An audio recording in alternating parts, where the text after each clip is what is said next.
Sa pagbubulay-bulay po ng salita ng Panginoon sa umagang ito, please turn with me to Romans chapter 6, verse 21 and 22. Romans chapter 6, verse 21 and 22. At ito po ang sabi ng salita ng ating Panginoon.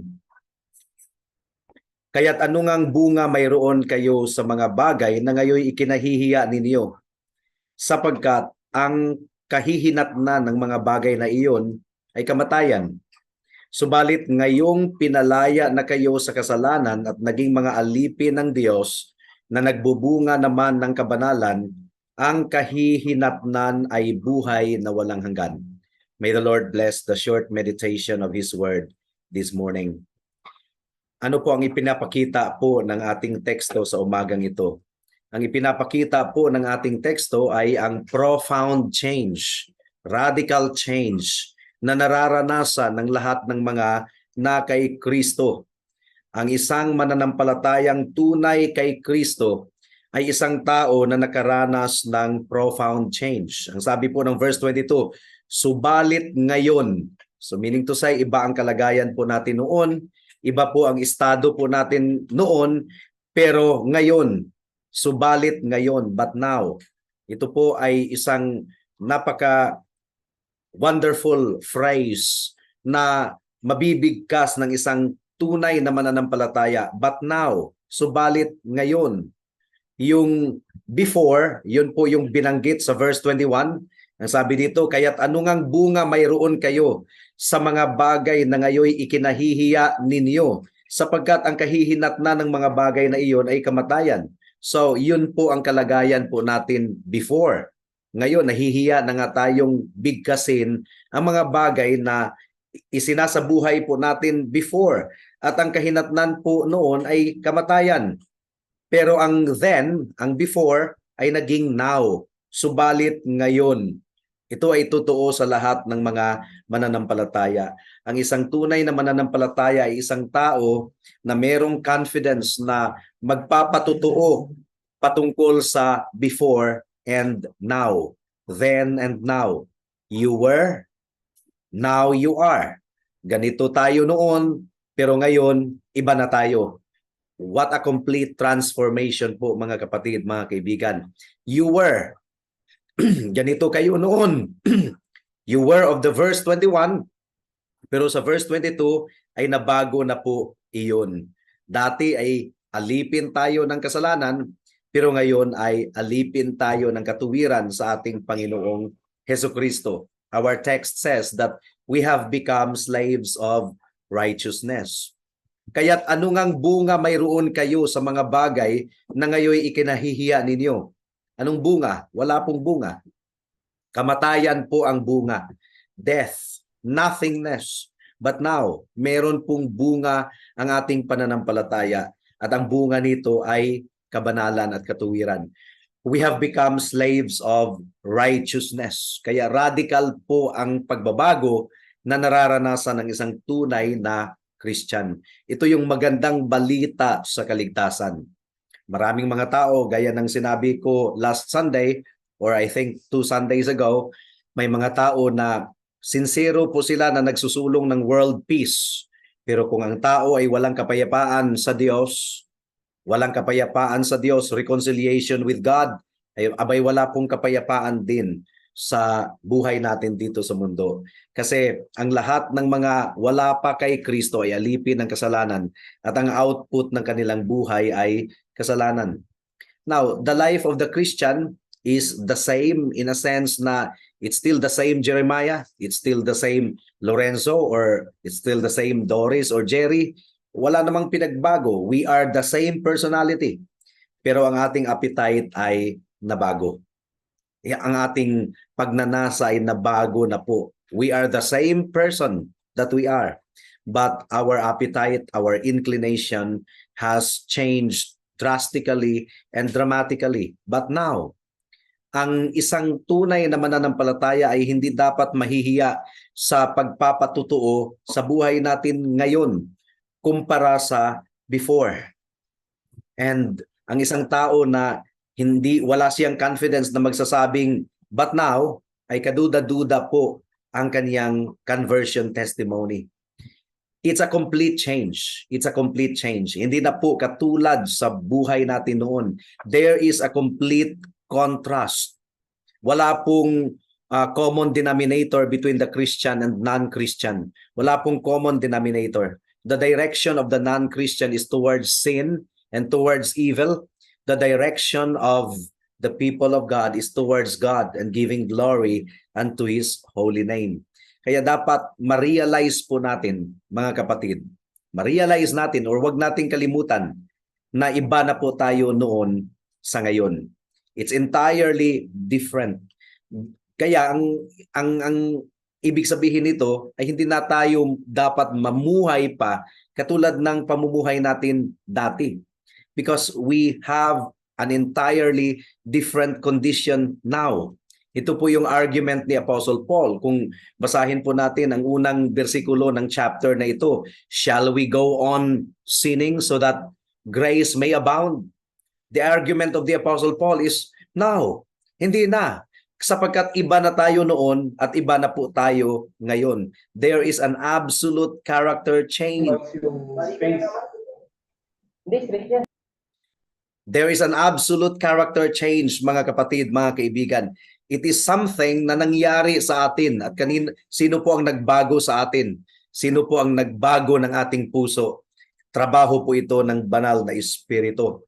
Hindi po tayo nagde-decide na we can change anytime. Gaya ng mayabang na kiniklaim ng mga tao dito sa mundo na kaya ko namang magbago anytime I want to change. But that is wrong.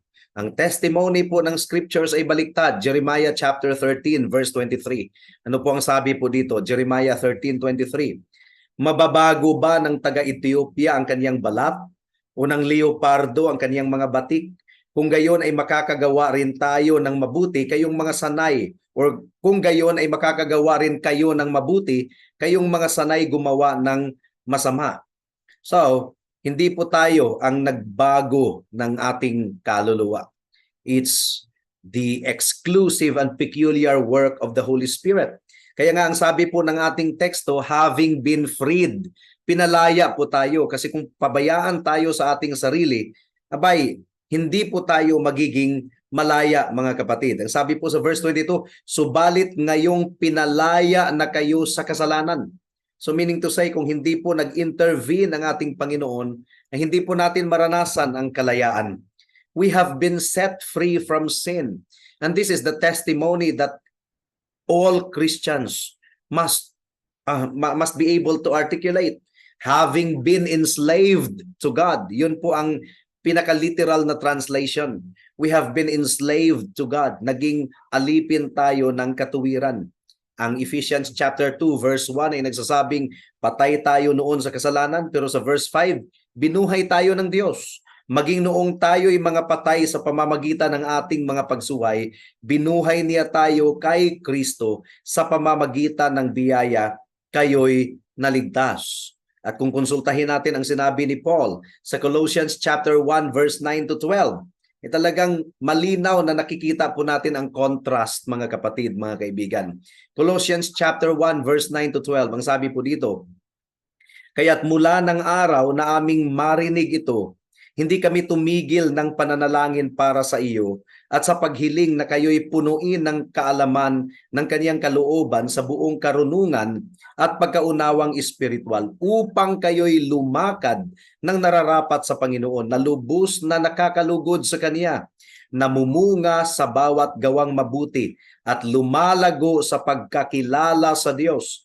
Naway palakasin kayo sa buong kapangyarihan ayon sa kalakasan at ng kaluwalhatian para sa lahat ng katatagan at pagtitiyaga na may galak, na nagpapasalamat sa Ama na ginawa niya tayong karapat-dapat na makabahagi sa mana ng mga banal sa kaliwanagan. So, ginawa tayong karapat-dapat. It's the exclusive work of the Holy Spirit. We did not have any contribution whatsoever sa pagbabago ng ating puso, sa ating regeneration, sa ating transformation. Pero ginagamit po ng Panginoon ang mga means, ang mga sangkap upang mabago ang makasalanan at mula sa pagiging kaaway ay maging kaibigan ng Diyos. At ang means na ito ay ang pangangaral ng salita ng Diyos. Because of gospel proclamation and upon gospel proclamation, kumilos ang banal na espiritu sa ating puso. Ginamit niya iyon para sa ating freedom. We have been freed. We have been enslaved by God. Enslaved unto righteousness. Huwag nating kalimutan ito, mga kapatid, mga kaibigan. We experienced profound change. At dahil dyan, ang ating pamumuhay ay iba na sa noon. We have been born again. Ang Diyos ang gumawa nito. Ang ating patay na kaluluwa ay binuhay ng Diyos. Now, paano natin i-apply ito dito sa Covenant Reformed Seminary of Asia? Paano natin i-apply ito sa mga ngaral? Because we have experienced change, radical transformation, profound change. We are able to share it to people. We are able to proclaim change by the blood of Christ, by the gospel of Christ, by the power of God. We are proclaimers of change. Kaya tayo ay nangangaral because we are confident na ang ebanghelyo na ginamit ng Panginoon na sangkap para sa ating pagbabago, radical transformation, it is the same gospel na gagamitin ng Diyos para sa kaligtasan ng mga makasalanan.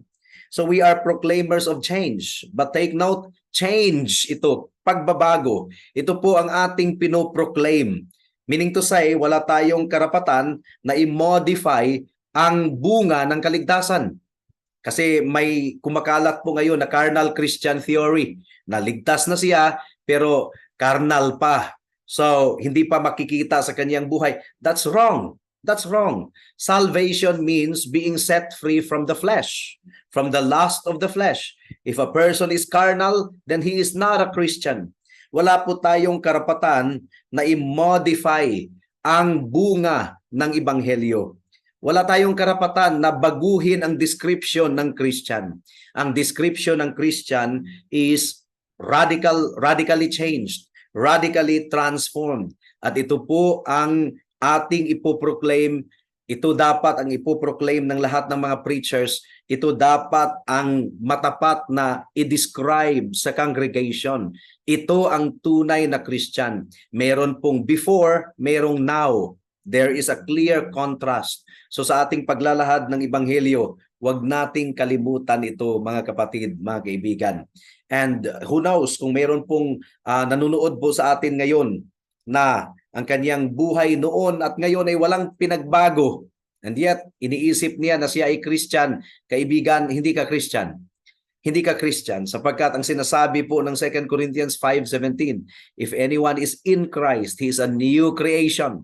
At kung sa pag-evaluate mo sa buhay mo ay hindi talaga pasado sa honest description ng isang tunay na Christian, tumawag ka sa Panginoon, kaibigan. Hilingin mo sa Kanya ang tunay na kaligtasan. Hilingin mo sa Kanya ang tunay na pagsisisi at tunay na pananampalataya at hindi Kanya itataboy. That's the good news. Tayo po ay manalangin. Salamat po, aming Panginoon, sa mensahe ninyo sa umagang ito. Salamat sa chapel service na ito. At nawa po, i-shield po ninyo ang pulpito ng aming iglesia. I-shield po ninyo ang mga mangangaral na hindi po namin i-modify ang biblical description ng isang tunay na mananampalataya. Tulungan ninyo kami na manatiling matapat sa inyo at sa inyong salita. Ito po ang aming samo at dalangin sa pangalan ni Jesus. Amen and amen.